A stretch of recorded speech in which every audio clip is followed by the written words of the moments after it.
Orang Indonesia yang tidak punya paspor ada 85% penduduk. Tahu artinya? Bahkan dari 15% yang berpaspor terbanyak tercatat hanya paspor haji. Artinya apa kira-kira? Demikian awal pembicaraan dibuka oleh sahabat saya yang jadi menteri saat ini. Kita lanjut. Orang asing masuk ke Indonesia paling banyak tercatat adalah sekitar 9 jutaan orang per tahun, di mana length of stay-nya tinggal di Indonesia di bawah 3 hari. Artinya, dari 9 juta tersebut 40%-nya adalah orang yang sama bolak-balik keluar masuk Indonesia. Artinya apa? Betul, artinya belum banyak orang mancanegara yang memanfaatkan wisata ke Indonesia. Kebanyakan bisnis trip. Bagaimana membuat lama tinggal length of stay menjadi lebih dari 5 hari dan spendingnya per orang wisatawan asing lebih dari $500 per harinya. Dan pebisnis spendingnya lebih dari $20.000 per hari karena belanja barang-barang untuk usaha.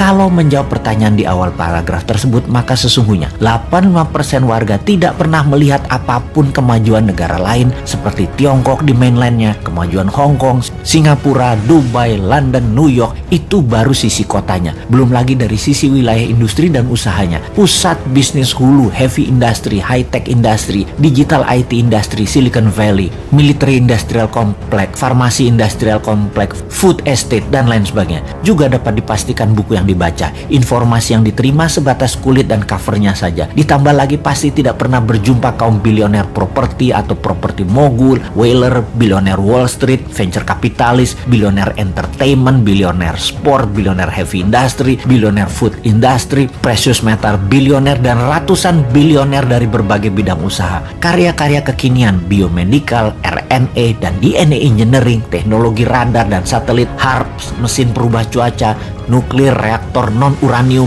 plus bursa-bursa pusat perdagangan bahan baku, mineral, kimia, persenjataan, makanan, dan ribuan industri hulu lainnya. Karena itu, kalau New Mind mendapat mandat, maka dalam 5 tahun pertama ini, tahun terpenting untuk bisa membuat 10 juta orang lebih untuk belajar ke seluruh dunia dibayari negara. Di awalnya kirim 1 juta orang belajar ke Amerika, 1 juta orang belajar ke Tiongkok, dan 8 juta orang ke sisa dunia. Belajar sosial science yang terbanyak, teknologi, manufacturing, industri, dan semua hal untuk masa depan nanti terjadi. Ilmunya harus kita kuasai. Kenalkan kota, kenalkan negara lain, kenalkan kehidupan, dan kenalkan budaya lain, kenalkan masalah sosial dunia, kenalkan masalah lingkungan dunia. Indonesia harus paham detail, rinci, dan akurat. Pulang ke Indonesia, mereka tidak perlu ikatan dinas. Mereka menyebar langsung memenuhi kebutuhan dalam negeri atau membuat usaha menjadi pewirausaha di tanah air. Ada fasilitas pinjaman lunak untuk mereka memulai usaha. Sungguh, ilmu pengetahuan, pengalaman, serta keterampilan putra bangsa terbaiklah yang akan membuat Indonesia menjadi negara superpower di tahun 2045. Pendidikan dan pengetahuan berlanjut. Kampus-kampus akan punya guru terbang kalau dulu istilahnya. Sekarang dosen-dosen dari kampus ternama akan mengajari live streaming di semua kampus dengan nilai SKS yang besar dan kurikulum kampus. 40%-nya adalah dosen asing, di mana kampus akan digratiskan dan ditingkatkan kapasitas laboratorium serta tempat praktek menjadi 3 kali lipat dari sarana saat ini. Diharapkan dengan pendidikan di tingkat pengetahuan keterampilan putra-putri bangsa Indonesia bisa menjadi kompetitif dengan ilmu terbaru, dengan ilmu kekinian, dan bisa mengadopsi masa depan dengan cepat. Ditambah lagi, tinggal di negeri orang akan membuka mata akan wilayah yang livable, yang sehat, suasana serta fasilitas yang akan diambil yang terbaiknya,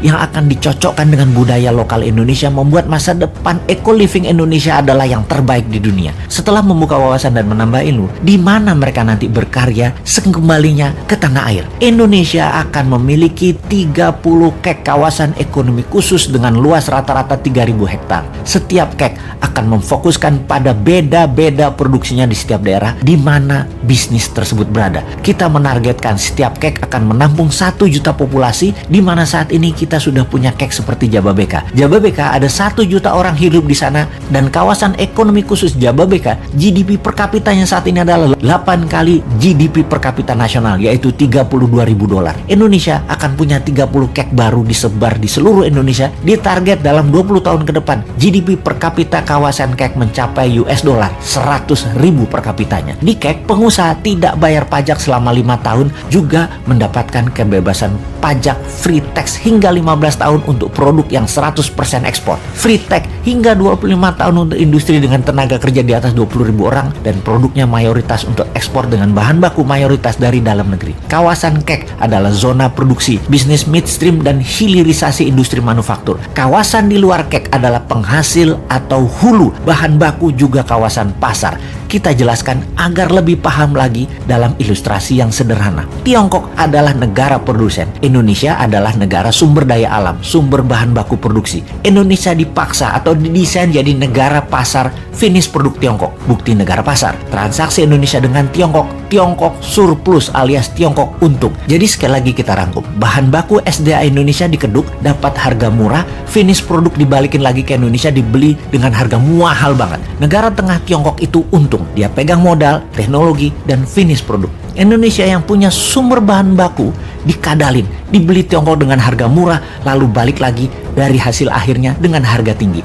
Sudahlah, karena bernegara saat ini geblek dan rakyatnya diganjel pakai info-info buzzer. Jadi nggak paham kalau Tiongkok itu kuasai hulu, mid, dan hilir. Kita yang ambiar. Jadi ke depan kita bagaimana? Ya seperti usulan di awal, buat kawasan ekonomi khusus, pakai printing money pembiayaannya. Kayak zaman Newman nanti adalah bagai Tiongkok yang kita geser ke dalam kawasan. Bahan bakunya dari dalam negeri, dikelola di dalam negeri, hasilnya untuk dalam negeri dan ekspor, itu baru jenius bernegaranya.